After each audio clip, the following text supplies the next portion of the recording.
So, what would happen if the US captured Venezuela's leader and suddenly found itself, well, in charge?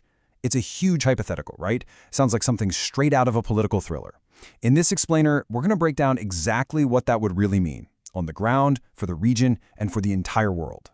It all kicks off with a headline that would stop you in your tracks. I mean, imagine waking up to this news. The leader of Venezuela, Nicolás Maduro, has been captured. And the immediate takeaway?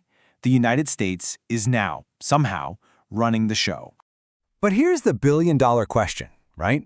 What does running the show even mean in this context? It's so easy to picture a simple, clean takeover, but the reality? Oh, it's way, way more complicated than that.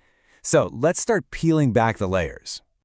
Okay, first things first, we have to decode this shocking power play. What is the actual on-the-ground reality when a superpower like the US steps in to manage a nation that's already in crisis? So let's get one thing straight and separate the facts from the fiction here. The US has been really clear about what this isn't. This is not a full government takeover. It's not a formal declaration of war or annexation. Instead, think of it as a strategic intervention. The goal is to control key assets like oil fields, support a political transition to a new government, and, of course, secure American interests in the region. The new power structure is basically this three-tiered system. It's pretty complex.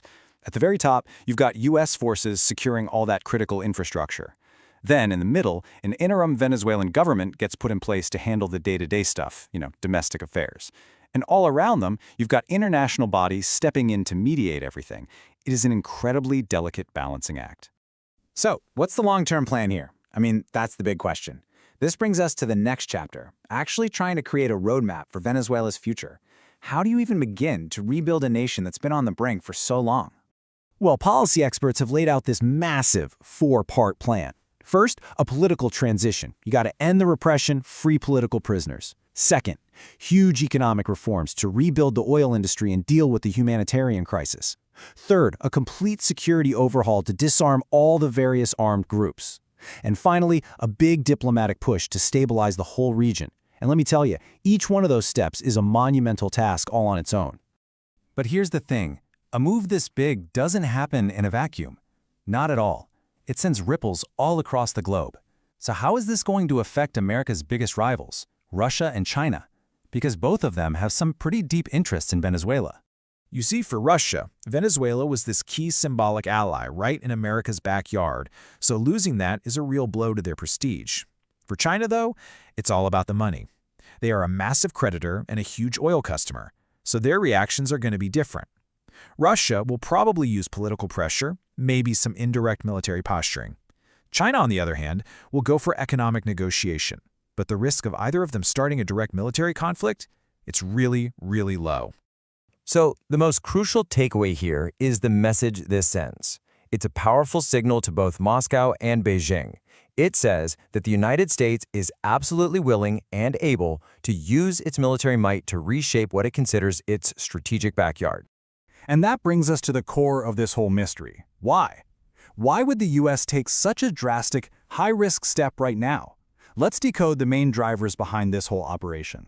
Analysts are pointing to four main motivations. One, regional security, to fight drug trafficking and gangs.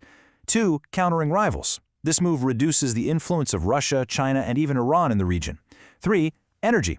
Let's not forget Venezuela has the world's largest oil reserves. And four, it's about reasserting dominance, a kind of modern take on the old Monroe Doctrine, that long-standing U.S. policy that basically tells other world powers to stay out of the Western Hemisphere.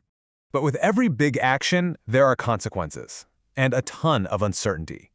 This last section is all about confronting those huge unanswered questions and the immense risks that are still out there. First and foremost, you have to ask, is this even legal? Capturing a head of state is a really contentious act, and with Russia and China ready to block any kind of consensus at the UN Security Council, this whole action sits in a very, very gray legal area. And what about what's happening inside Venezuela? You can bet that forces loyal to the old regime are not going to go quietly. So the critical question becomes, will this move actually stabilize the country, or could it accidentally light the fuse on a devastating civil war? Then, of course, there's the economy. Venezuela is an oil giant. Any major shift in its production or its political alignment, that could send absolute shockwaves through the global energy market. We're talking about a direct impact on prices and supply chains for everyone. And finally, there's the geopolitical blowback. Sure, a direct fight in Venezuela is unlikely, but could this aggressive move provoke Russia or China? Could it cause them to escalate tensions somewhere else in the world, shifting the entire global chessboard in some really dangerous ways? Which leaves us with the ultimate question. Was this a bold, decisive action to create stability, or was it just a dangerous gamble on the world stage? The truth is, the answer is still totally uncertain, and the consequences, whatever they are, will shape our future. And that's where we'll leave it for this explainer.